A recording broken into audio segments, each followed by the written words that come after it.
I am asking you, is it a fact that you gathered this body? Is it a fact?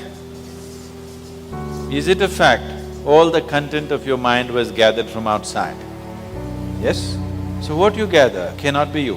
One day when you successfully keep everything aside that you are not, what you are will be there. You're asking, what is the nature of who I am? Or you're saying, I don't know a damn thing about myself, please tell me.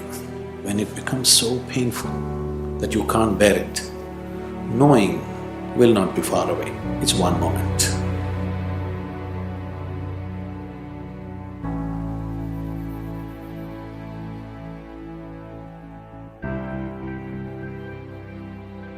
I have been seeing your videos in YouTube. This is the first time that I'm seeing you live. So I have a basic questions which will help everyone here.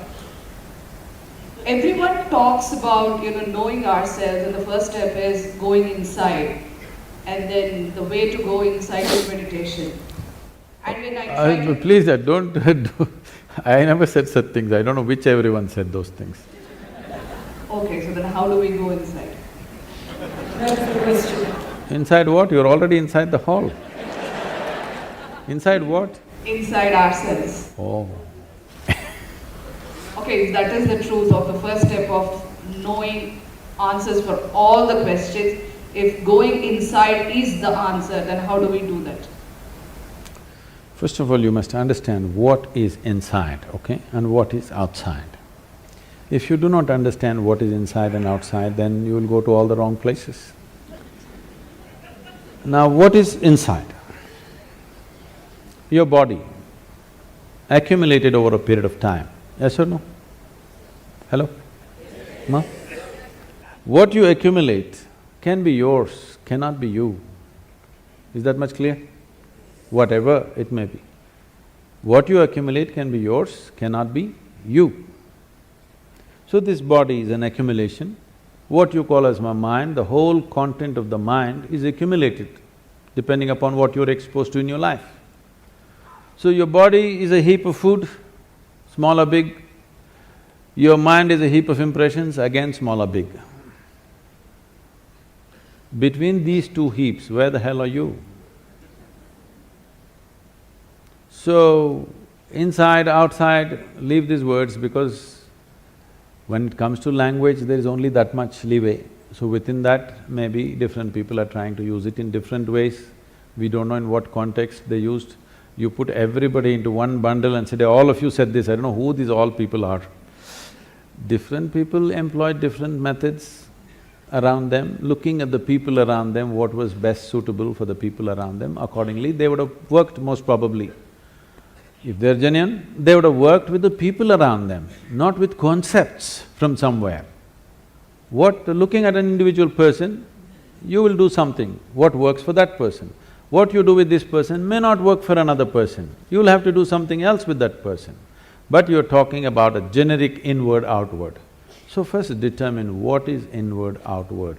Everything is outward right now. The world is outside, body is also external material, all the material in the mind also is external. So what is this inward you're talking about? Then you will immediately say, Atma, Paramatma, soul, this one.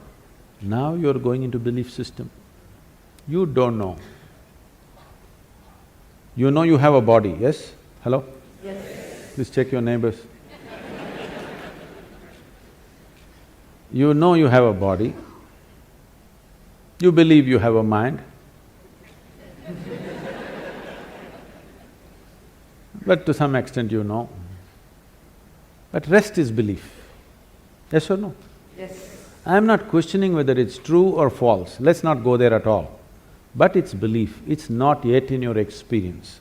If you talk about something which is not yet in your experience, to put it bluntly, you're just a bloody liar. That's what it means. Anywhere you go, first thing is people say, Sadhguru, what about the soul? Then I ask them, which soul, right or left?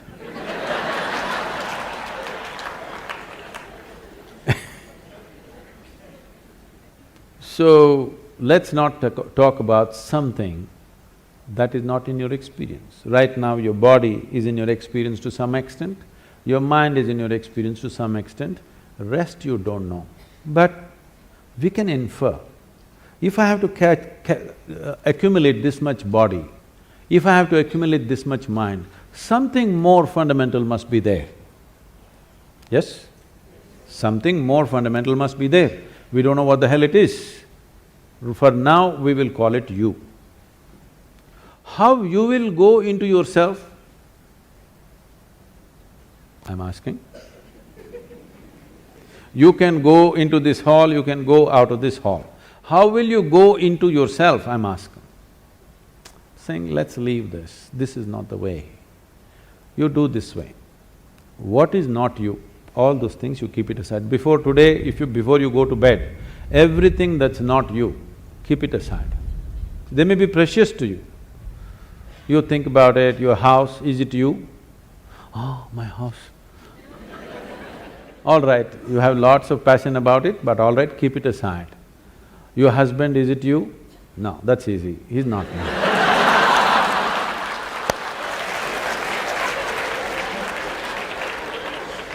My children, are they me?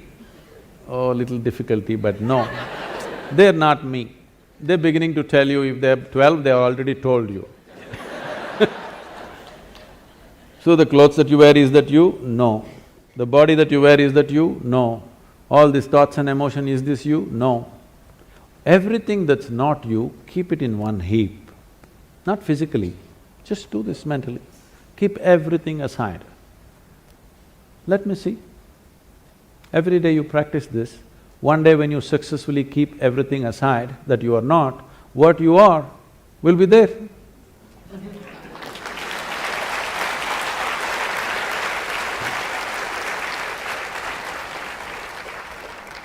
We have too many ideas about things that we have not seen. It's a big problem. Shankaran Pillai went to Britannia.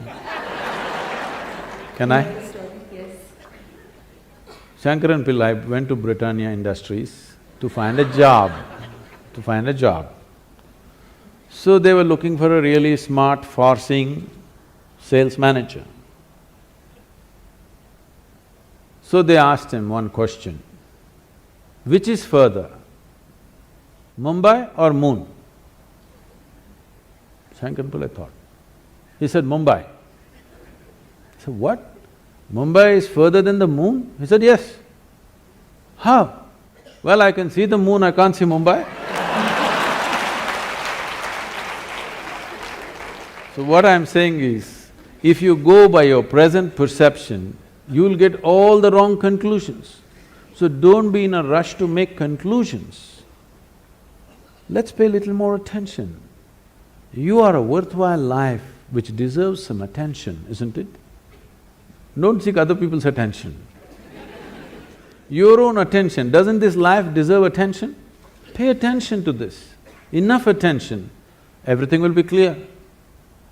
Everything about you, you're asking me, if I tell you what you have some more words. Some more words you have, that will not get you anywhere near the truth. One more word or 10 more words doesn't get you any closer to reality, just you'll have more things to say to somebody else. This kind of hearsay is spreading in the world. Everybody knows where God is, who his wife is, how many children he has, when is his birthday, his address. In every bhajan, people are singing his address, where he is and how to get him, but they don't know a damn thing about themselves.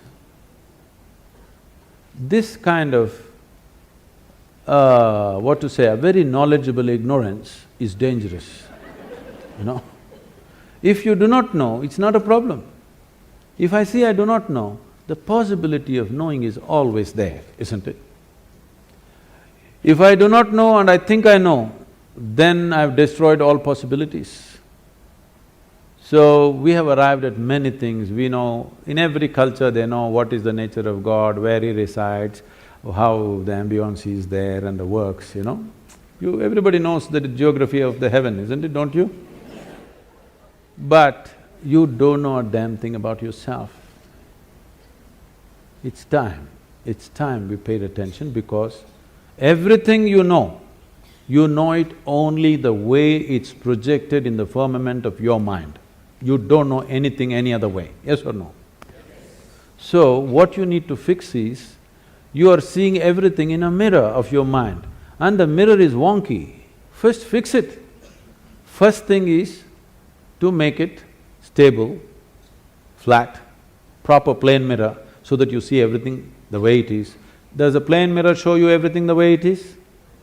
Everything reverse, you know. Then you will have to flip it, that'll take much more skill. Most people can't flip a dosa. Now, to flip the whole universe, the whole life that is reflecting in your mind, to flip it over without shattering it into pieces will take much more, but the first thing is to level out the mirror so that it shows you everything the way it is, not some other way. Right now, everything is seen depending upon how you're identified with something. Every identity has distorted the mirror of your mind and it shows you things in completely different way than the way it is. First thing is, stop talking about things that you do not know. No soul, no Atman, no Paramatman, no God, no divine, no heaven. Talk about something that you know, and then the longing to take the next step will become strong. Otherwise, when you know the geography of the heaven, what is the need to pay attention to anything? I'm asking you, is it a fact that you gathered this body? Is it a fact? Is it a fact all the content of your mind was gathered from outside? Yes? So what you gather cannot be you. So there is no anything hypothetical about it. It is definitely not you, isn't it? But do you still exist? So what am I to say about it? Now, so what you're asking is, who am I?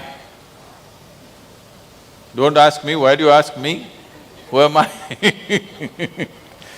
This happened in the Cincinnati airport, in Ohio, in the United States. People had lined up to check in at the airline counter. And one man came in a big rush, jumped the line, came straight to the counter, thrust his ticket like this and he wants to check in. The lady at the counter said, "Sir, there is a line, please go stand in the line." He said, "No, I'm in a hurry." She said, "Well, everybody's in a hurry, you please stand in the line." Then he said, "Do you know who I am?" An official like you. So she promptly picked up the microphone and said, "There is a man here who doesn't know who he is, can somebody help him?"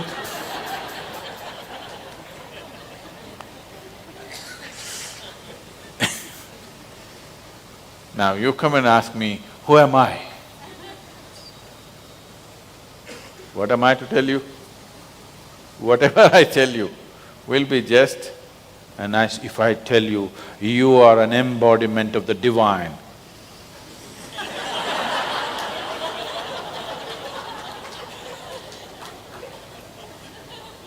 If you go and act out your divine nature at home, your wife will leave you. If you act too godly at home. If you try this in your office, you will get fired for sure. Or if I tell you, you are a no good nothing, you won't believe me. If I tell you, you are a drop of divinity that fell off Shiva's lap and here you are. Tell me, what kind of story do you want? A pleasant story, an unpleasant story? I can tell you both, I'm good at both. If I tell you an unpleasant story, you will not want to believe it. If I tell you a pleasant story, you will become fanciful and lose all your sense. But if you know it, then it's a different level of sense. So, right now don't bother. Don't try to drop into a conclusion. When you ask this question, what you're trying to do is, you want to arrive at a conclusion. Don't arrive at a conclusion. Just seek what is not you, let's keep it aside. If you keep all that is not you, what is you must remain, isn't it? Yes or no? What is not you, if it is removed, what is you must remain, isn't it? Where will it go? That is if you exist. Suppose you don't exist. Suppose you really do not exist, at least that we must find out, isn't it? That I don't exist. Suppose you are a Vedantin and you believe you are all Maya, at least that you must discover, not believe what somebody said, isn't it? If you do not exist, is it not very, very, very important that you find out that you do not exist? Huh? And if you do not even exist, what the hell are you going through? Why all the pain, why all the nonsense, why all the rubbish of life when you don't even exist? Not worthwhile if you do not even exist, isn't it? Yes? At least if you're in existence and you're getting somewhere, little pain on the way, it doesn't matter. Yes? You're climbing the hill, you're going to reach the top of the hill, on the way your knees are hurting, it's okay, but I'm going to get there. You're not going to get anywhere, just legs are paining. You don't want that, isn't it? And you don't even exist but legs are paining. Do you want that? For sure you don't want that. So you must find out. So, this simple Isa Kriya is about keeping aside whatever you are not. What you are, I will not talk about it. I don't want to make a statement about you. What you are not, we want to remove. What you are, let's find out what you are. Right now, how do you know that you're here? What is the basis, I'm asking? I am talking with you. Even when you're not speaking, you still know that you're here, right? Yeah. So how do you know? I'm perceiving What? that I am in this place. There is an audience here. We're in No, conversation. even if you close your eyes, you're still I have here, a right? mindfulness. I'm attentive to the fact that I'm in conversation. I'm conscious. You're conscious. I'm conscious. The reason that you know that you're here is because you're conscious. How do you know that you have a body? Because I can move my hand. So many things can move. But I am causing my hand to move. Fine, even if you don't move, you know it's there, right? Yeah. How do you know? Because there is sensation in the body, Yep. right? Yep. If no sensation in your body, you wouldn't know whether it's here or not. True. No consciousness, you wouldn't know whether you're here or not, Right. yes? Yep. So these are taken for granted things. If you pay little attention to these things, you will see there's a whole world out there, there's a whole existence by itself, just your sensation. If you pay enough attention, you know the nature of your physical existence. If you pay attention to what you're calling as my consciousness, you know the nature of your basic existence. Once you know the nature of your existence, that is when you can use this gadget well. I'm calling this a gadget because human mechanism is the most sophisticated mechanism on the planet. We are on top of the evolutionary heap, not for nothing. It's taken millions of years to manufacture you. Yes? Yeah. Not a simple process. An enormous process has happened to get you to this level of neurological sensitivity, sensations, awareness, everything. So these are the keys of your existence. But everybody is reading a book or they're looking at the cosmos through their iPhone. Nobody's paying attention to this because this is the basis of your existence. Only if you know this, you can employ this to its fullest capability. Even if you take your cell phone, the more you know about it, the better you can use it, isn't it? Right. The same with this. So what this whole unnecessarily exaggeration is not the word, unnecessarily decorated thing about self-realization means is, you know more about this or you know everything that's worth knowing about this. That means you can use this whichever way you want. If you want to sit still here for the rest of your life, you can sit. If you want to jump out and be active, you can do. If you want to do this and that together, you can do. Whatever you want, you can do because you know the mechanism fully, in its entirety, not just the physicality of it, but its entirety. So if you know this, suppose your body happens as per your instruction, Your mind happens as per your instruction, your life energies happen as per your instruction. How will you keep it? Pleasant or unpleasant? Pleasant. Pleasant. At least for yourself, highest level of pleasantness. What you want for your neighbor may be debatable, but what you want for yourself is clear. So when you want pleasantness, now generally, if you are very pleasant, we say you're blissful. Now, bliss can get boring sometimes, okay? Yes? Good to know Pleasantness that. gets boring, isn't it, sometimes? You want some slosh to happen, now you use ecstasy. But that slosh cannot be kept up. Bliss can be kept for your entire life. Ecstasy cannot be kept for your entire life. You go up and you come down. Or in other words, bliss is a sustainable level of pleasantness, the height of pleasantness. Ecstasy is not sustainable, but you can hit it often enough, at least a few times in a day you must hit it. Does soul exist? Soul? Yes. Whose soul? And one more. What is the purpose of life?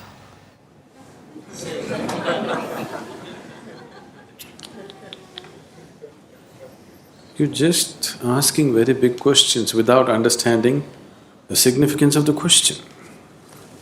See, when you ask, does soul exist, you're not talking about an academic subject. You're asking, what is the nature of who I am? Or you're saying, I don't know a damn thing about myself, please tell me. Yes? Isn't it? You're asking this very easily because you have not been touched by the pain of ignorance, the pain of not knowing who you are. It has not torn you apart. If it really touches you that you're just living here, doing all kinds of nonsense without knowing the ABC of who you are, it should be very painful, isn't it? That pain has not yet touched you. You're mouthing questions, it's not sunk deep enough.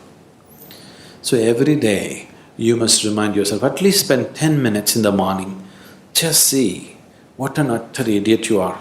You don't know anything about yourself, but you're busy with all kinds of nonsense in your life. Every day, just 10 minutes, remind yourself as intensely as possible your ignorance of yourself. Then slowly the pain will sink. When it becomes so painful that you can't bear it, knowing will not be far away, it's one moment. If I say, yes, you have a soul, but can you walk better? What use is the soul? Did they put any kind of utility to the soul? These two are useful. That other soul that they're talking about, is it of any use? It's of no use. So don't talk about it. And if I tell you it is there, what does it do to you? If I tell you, no, it doesn't exist, what does it do to you? Nothing, isn't it? Only thing is, the next dinner party that you go, you can entertain people around you talking about the soul. But as far as your existence is concerned, nothing changes, isn't it so? Yes? Nothing at all will change, isn't it?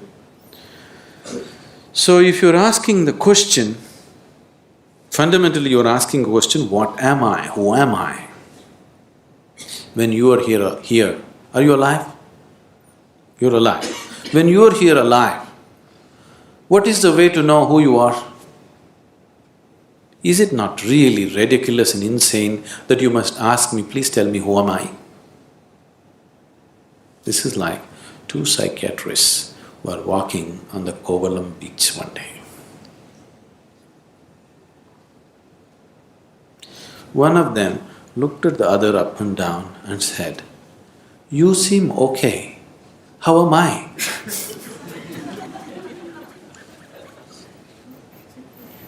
This is just like that, isn't it? You're sitting here, you're alive, you're existing, and you're asking me, who am I, what am I? Is it not ridiculous? Very ridiculous, isn't it?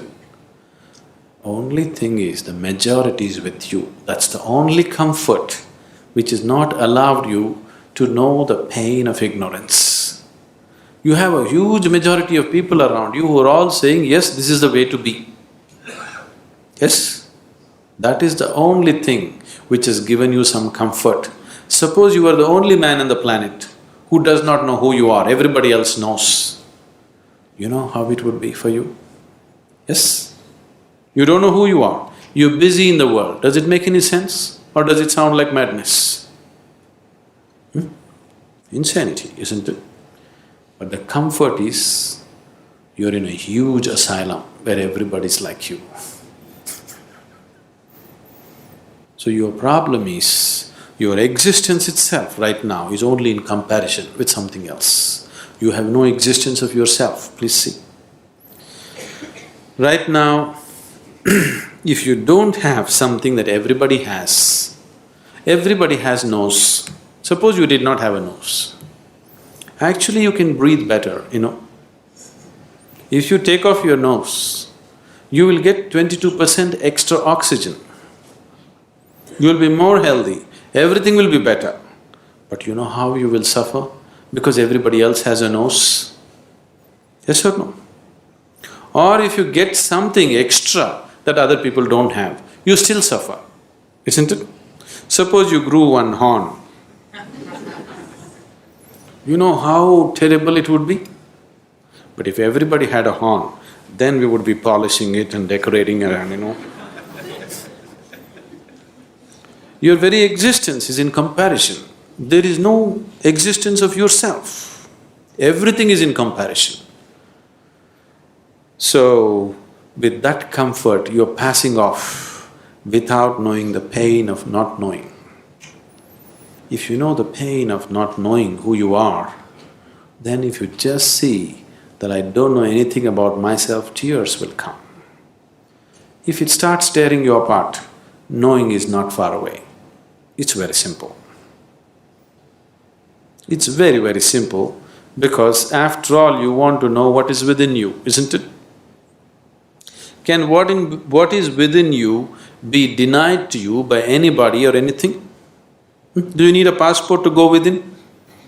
Do you need a visa? To turn inward and know what's within, do you need somebody's permission? Or can somebody stop you? Can any authority in the world stop you? No. So who is stopping you? Who could be stopping you? Only yourself. Nobody else but yourself. Nobody else is capable of stopping you, isn't it? So why are you stopping yourself? Simply because you made your whole existence outside of yourself.